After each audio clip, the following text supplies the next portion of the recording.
Take me through, I mean, I know it's 2011, but take me through that night, what you remember. No, I was.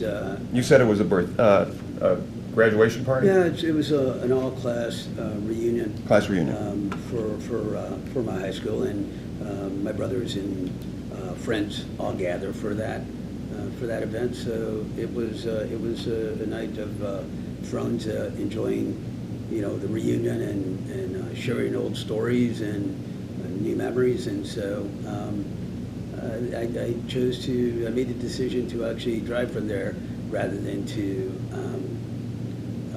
make another decision not to drive. And Yeah. so, Well, 2011, you're not calling an Uber. It didn't even exist at that time. So I guess I'm just kind of walk me through getting picked up, lesson learned, moving on from that day. Because obviously you laid it out in the statement. I want to hear it from you sitting here across from you. Well, as any episode happens where you have remorse and regret, you think about what you could have done and what you should have done, right? And you then begin to assess what is it that played into it, and how do you change that? And so for me, it was all about, okay, I have to have a change in the way that I have an outlook in life.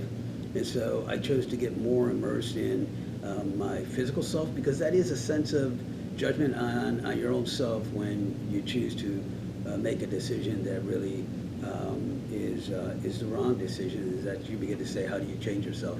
So for me, it was more mental and physical. And so I dedicated myself to going back to the philosophy of a core, of being a Marine, and that is physical fitness and mental toughness. And so what I started to do is I started to dedicate myself to running daily and to be in competition. And so I've addressed each one of my races since that point forward in a way where I wanted to perform at the height. So I've done that, and then I also committed myself to being physically fit. A sound mind, sound body. Do you say to yourself, this could happen to anybody, but it happened to me? Yeah, right? What I say there is that there is no perfect scenario to say this will. It only happens to this profile of an individual. So you could, one could be out there doing a what is very commonplace when people gather and they choose to drink. Well, 2011, what were you doing? Where were you working at that time? So I was in Canton, Ohio. So that was my Okay. last year. That was my last year in Canton, Ohio, and I was actually making the transition from Canton to Cleveland. Okay. And so I had to break in between there, and I had time to come back to Toledo. Did that hurt work for you, going from job to job, the DUI coming up, anything? No, I was closing in one chapter and opening another chapter, so we didn't. Has it troubled you in your past, having that on your record? No. I can honestly say that, I truly believe that one makes their own opportunities in life, that you could choose to allow a setback to really determine what your outcome is going to be on life. I chose it as a way to make changes in my life and to say I won't put myself in that situation again. And so I dedicated myself to not only being physically and mentally more fit, but also taking on challenges and taking up opportunities in other cities. So my life since has been one gradual opportunity, a step up in each place that I've been to. From the first time I talked to you, coming to this position in your life and saying, I'm going to pursue the mayoral position in Toledo because I think I have the experience to get this done. You said to me when you came in here today, you said, I knew this was going to come up. How were you prepared for this? And the timing of it, obviously we're still a ways away from actual election day, yeah. But how at the time did you say to yourself, this is how I'm going to handle it if it does? But obviously an article came out and this is reactive versus, did you ever think to yourself proactive and I'm just going to let people know this is out there before my opponent or anybody else has a chance to bring this up? Yeah, honestly, Jeff, when I look at my situation, we're talking about 14 years and 23 years ago.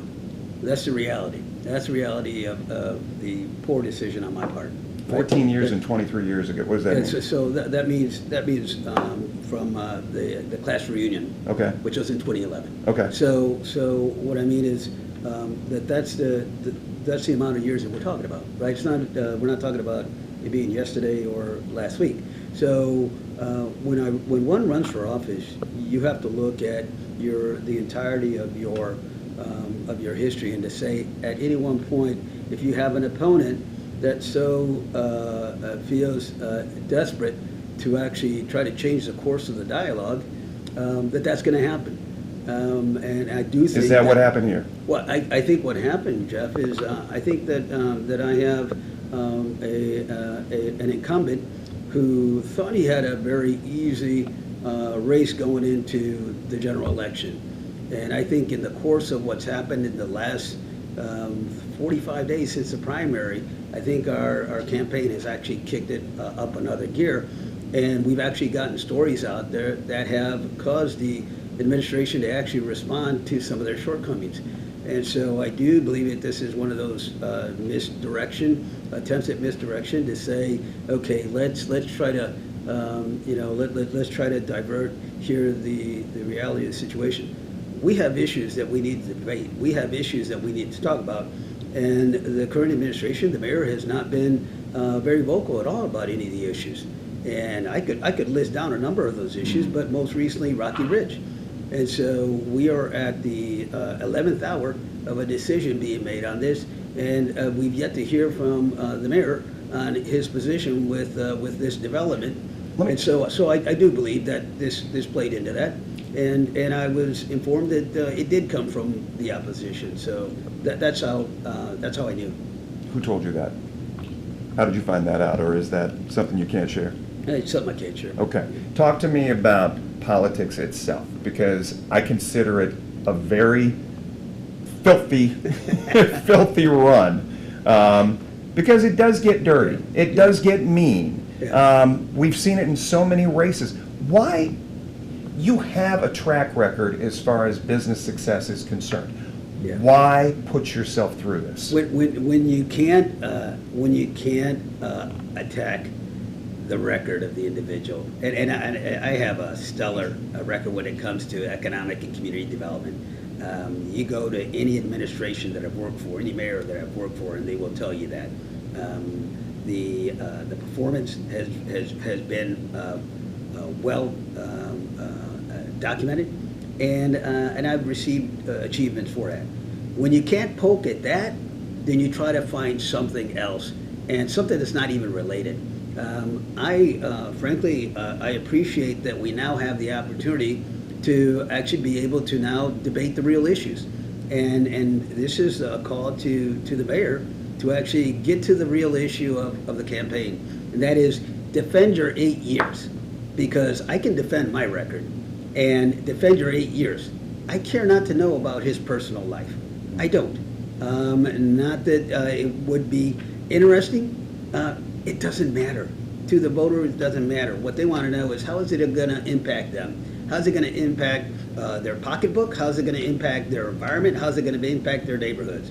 When we have neighborhoods that are right now being neglected in lieu of the corporate sector coming in and making money off of those properties, then I think that we deserve to give the electorate an honest conversation on that. And so I look forward to actually having that conversation with the mayor and and as well as city council. You know, Is this a bump in the road, or are you putting this to bed? I'm a Marine, so you say a bump in the road, we say take the hill. So what I'm saying is that was an obstacle that's there, and what we do is we move forward. You know, I was reading just last week.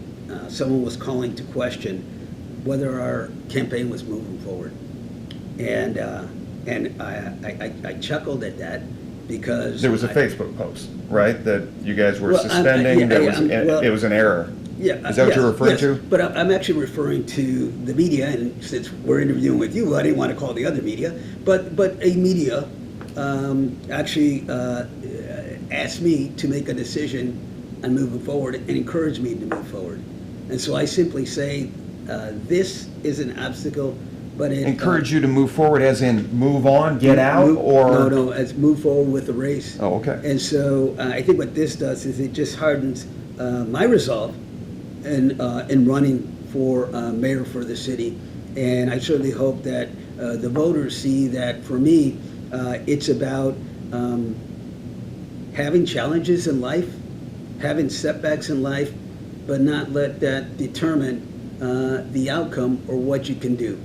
And my entire life has always been about bettering the position of the individual, bettering the position of a city and a community. And I certainly hope that the voters can see that I'm that individual to position Toledo for that future. You said in your statement, we are all human and we all despair at times. For me, experience of despair has built strength, endurance, and wisdom. Do you think that will speak to the voters? You know, I think the voters all believe that there is hope for our city. I've gone door to door, I've gone neighbor to neighbors, I've gone out on the streets and I've talked to people, and they all see hope for Toledo. So when you see everything that's happening around you, you have 7 homicides in one weekend. It's so easy to say, I'm out of here. Throw my hands up, I'm out of here. Just like 10,000 Toledoans has done in the last 8 years. No one would fault people for doing that.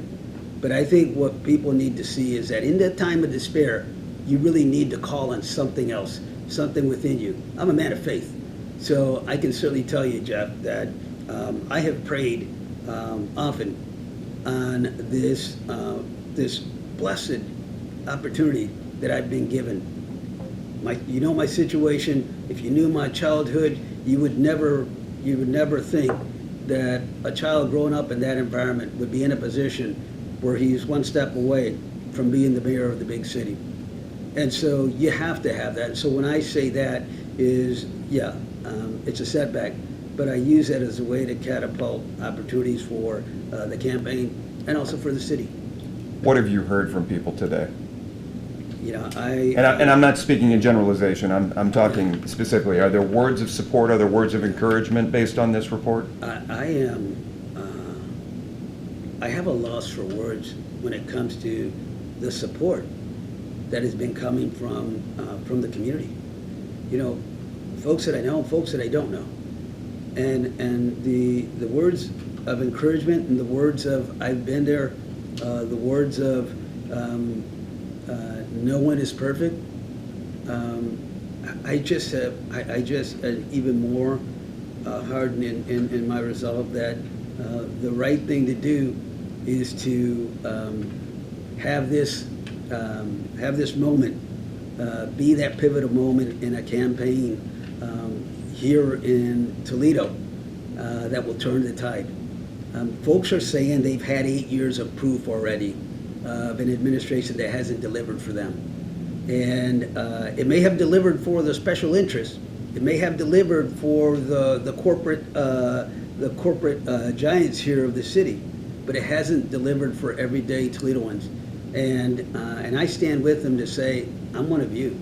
You know, you shared your stories. I'm one of you. I'm not without fault, but I do learn from that. I have learned from that. And I'm just looking at the electorate to say, give me the opportunity to actually do for Toledo what I've done for other cities.